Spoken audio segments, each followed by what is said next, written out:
While new technologies constantly create new job profiles, there are also professions that disappear from the scene and go extinct.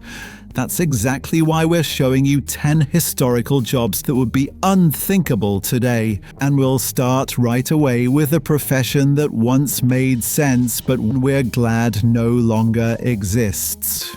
Nowadays, thanks to health insurance, anyone with medical problems can go to the doctor. But in the past, not everyone could afford a doctor's visit, so there were the so-called bathhouse keepers, also known as the doctors of the common people.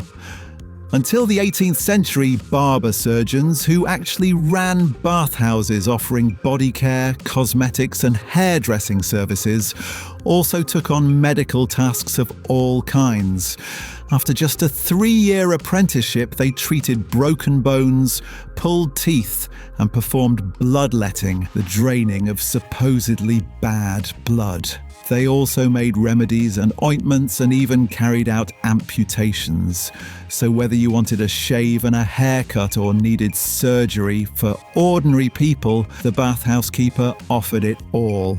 This would, of course, be completely unthinkable today thanks to strict legal regulations. More often than not, their procedures even worsened their patients' conditions. For the next job on our list, you definitely needed a strong stomach.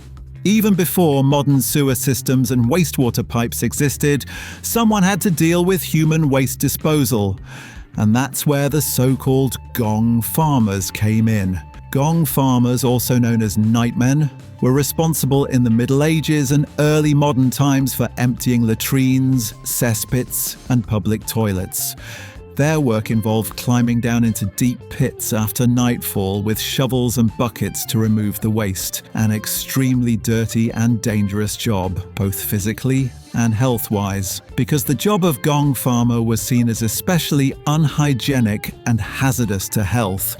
They were often shunned by society and forced to live outside the city. Let's move on to another job we're glad has been forgotten, the body snatcher. Today, thanks to modern medicine and research, we know much more about how the human body works.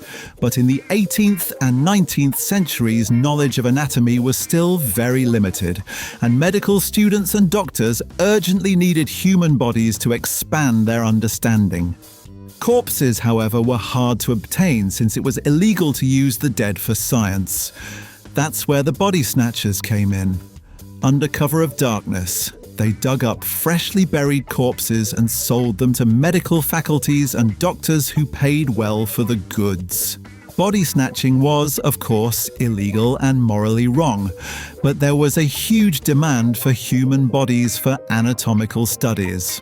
The body snatchers risked punishment and even lynching, but for the poor it was often one of the few ways to earn money. Also, fortunately, long extinct is the job of the chimney sweep boy. In the 18th and 19th centuries, fireplaces in many houses were the main source of heat and were also used for cooking, and chimneys had to be cleaned regularly to prevent fires.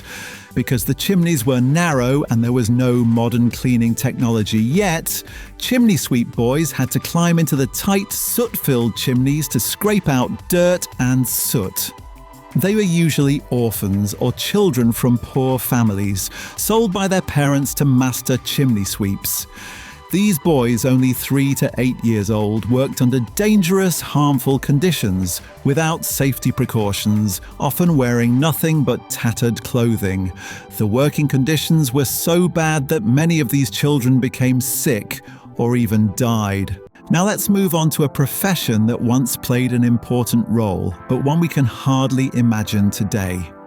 While we now have Netflix, comedy shows, and social media for entertainment, in the past, the court jester was the main source of amusement at princely courts. The court jester, also called a fool, was a mix of entertainer, clown, and satirist, whose main task was to entertain and cheer up the nobility. But this didn't just mean telling jokes or performing tricks. No, the jester often had to risk his own safety. He was allowed to criticize the king and his advisors, but always with a wink. a delicate balance that could easily go wrong. Also working in the field of entertainment were the so-called benshi. During the silent film era in Japan, when movies didn't yet have their own soundtrack, the benshi provided the necessary entertainment and understanding for the audience.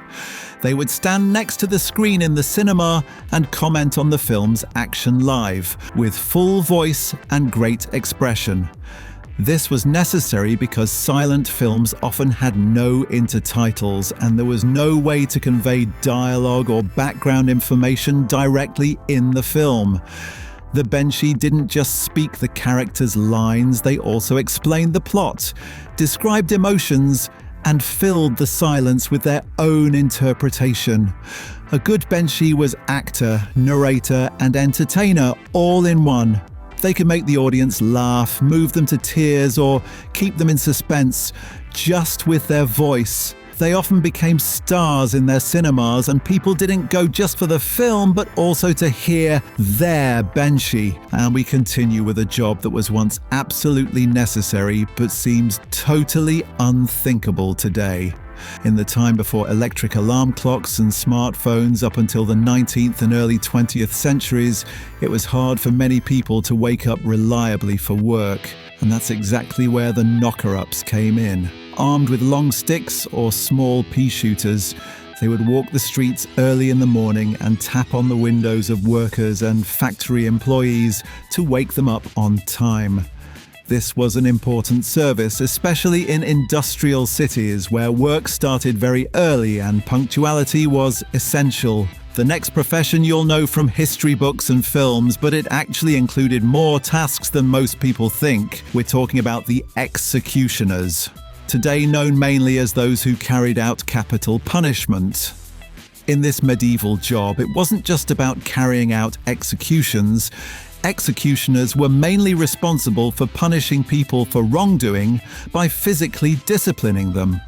The way this discipline was carried out was brutal and included physical punishments like beatings, whippings, and even much worse forms of bodily abuse. Executioners were usually employed by the city and received a regular salary for their work. While the job of executioners fortunately died out because today we have different ideas of law and order, the profession of the lamplighter fell victim to technological progress. It was an important job practiced in many towns and villages around the world. The lamplighter was responsible for lighting the gas or oil lamps in the streets, alleys, and squares to illuminate them during the dark. At nightfall, the lamplighter would walk through the streets and make sure every lamp was carefully lit, often using a long pole or a special lighter. They also checked that all lamps were working and replaced broken glass or fuel when needed. The job required precise and punctual work, since the safety of pedestrians and traffic depended heavily on available light. But with the advent of electricity, electric street lamps were introduced, making the job of lamplighter unnecessary. Finally, let's end with a job that was once essential for survival, but was also wiped out by technological progress: the resin collector. And no, we're not talking about those collecting government benefits. In pre-industrial Europe, resin collectors were people who extracted and processed resin from trees, especially pines. The resin collector would cut into pine and other conifer trees and collect the valuable resin, also called pitch, in buckets. It was exhausting and labor-intensive work. But resin was extremely important in many areas. It was used as a sealant for ships, for waterproofing wood, and was also applied in medicine and cosmetics. Thanks to modern industrial processes, the physically demanding job of the resin collector has now almost completely been forgotten. Write in the comments if there are other jobs which are also unthinkable today. If you enjoyed this video, leave a like and subscribe.